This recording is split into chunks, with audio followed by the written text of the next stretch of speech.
In the world we live in, there is violence and nonviolence.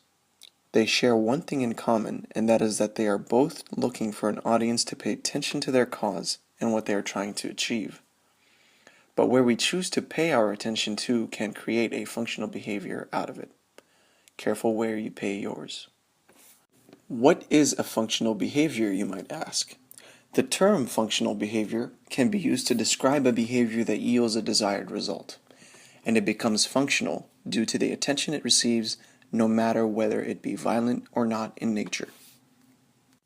The problem is that too many people focus their attention, whether consciously or unconsciously, on violence that has been made appealing to them thanks to movies, games, and the news. Violence has always been a part of human history, and in many areas around the world, example Palestine, it is still a problem to this day, and it continues to gain constant attention and exposure by the media, causing it to become a functional behavior. Peaceful efforts in areas of conflict have always been shadowed by the violence, because it never got the recognition it deserved, thus deeming it almost invisible or non-existent. Finding a solution to such a problem can be very difficult.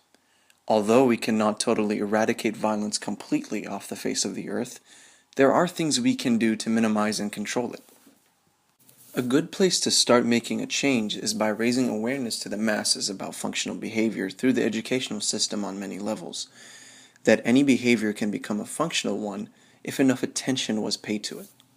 Another solution is to actually give and pay attention to the peaceful and nonviolent initiatives that are taking place in areas of distress around the world, such as Palestine, for example. We as individuals have the ability to focus on nonviolence. By sharing positive nonviolent events on social media such as Facebook, Twitter, and YouTube, we can be a voice to those who are unable to get their message across. Where we pay our attention is something very important, and should be understood that it can be used as a tool to shape a better, more peaceful future for our next generations in our households and in our local and global communities, to heal areas of distress and despair, and finally bring peace.